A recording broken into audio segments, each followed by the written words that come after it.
क्या आप जानते हैं, अमावस्या का व्रत अगर सच्चे मन से किया जाए तो यह जीवन के 3 बड़े दुख, संतान, भाई और पति के संकट सब दूर कर सकता है।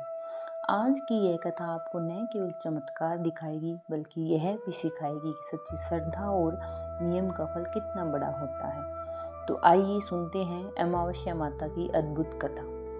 एक गांव में 2 बहनें रहती थी। दोनों का विवाह एक ही गांव में हुआ, एक का राजपूत घराने में और दूसरी का ब्राह्मण परिवार में। दोनों बहनें बहुत प्रेम से रहती थी, लेकिन उनके जीवन का तरीका अलग था। एक दिन किसी ने बताया, अमावस्या का व्रत करने से जीवन के 3 बड़े दुख दूर होते हैं। राजपूत बहन ने इस व्रत को पूरे नियम और श्रद्धा से अपनाया। वह हर महीने व्रत रखती, दान पुण्य करती और सच्चे मन से पूजा करती। लेकिन ब्राह्मण बहन वह इस व्रत को हल्के में लेती रही, न नियम न श्रद्धा, बस जैसे तैसे।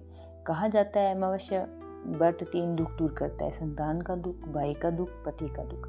राजपूत बहन ने पूरे 12 महीने तक नियम निभाया। धीरे धीरे उसके जीवन में सुख आने लगा। घर में खुशहाली, बच्चे स्वस्थ, पति सुरक्षित। अब बारी आई भाई के नाम का व्रत करने की। ब्राह्मण बहन ने लापरवाही से लड्डू बनाए, लेकिन उनमें गलती से जहर जैसा प्रभाव हो गया। जब उसका भाई आया तो उसने वही लड्डू उसे खिला दिए, लेकिन चमत्कार देखिए, भाई को कुछ नहीं हुआ। क्यों? क्योंकि उसकी दूसरी बहन उसके नाम से सच्चे मन से व्रत कर रही थी। कहते हैं कि वे लड्डू जानवर को भी दिए गए, लेकिन वे भी बच गए। तब सबको समझ आया यह कोई साधारण बात नहीं, यह अमावस्या माता की कृपा थी। समय बीता, राजपूत बहन के पति युद्ध में गए। युद्ध में गोलियां चल रही थी, लेकिन आश्चर्य, एक भी गोली उन्हें नहीं लगी। क्यों? क्योंकि उनकी पत्नी ने अमावस्या माता का व्रत पति के नाम से किया था। गोलियां तक ठंडी पड़ गई। यह माता की कृपा थी।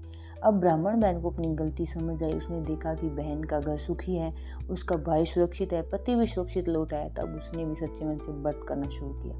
3 साल तक नियम पूर्वक व्रत करने के बाद दोनों बहनों के जीवन में पूर्ण सुख और समृद्धि आ गई और उन्होंने मिलकर अमावस्या माता का उद्यापन किया।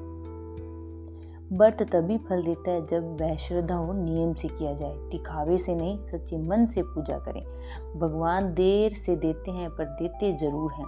अगर आपको यह अमावस्या माता की पावन कथा पसंद आई हो तो इसे अपने परिवार और दोस्तों के साथ जरूर साझा करें। ऐसे ही धार्मिक और प्रेरणादायक कहानियों के लिए हमारे चैनल भजन सभा दीपिका जरूर सपोर्ट करें। जय अमावस्या माता की।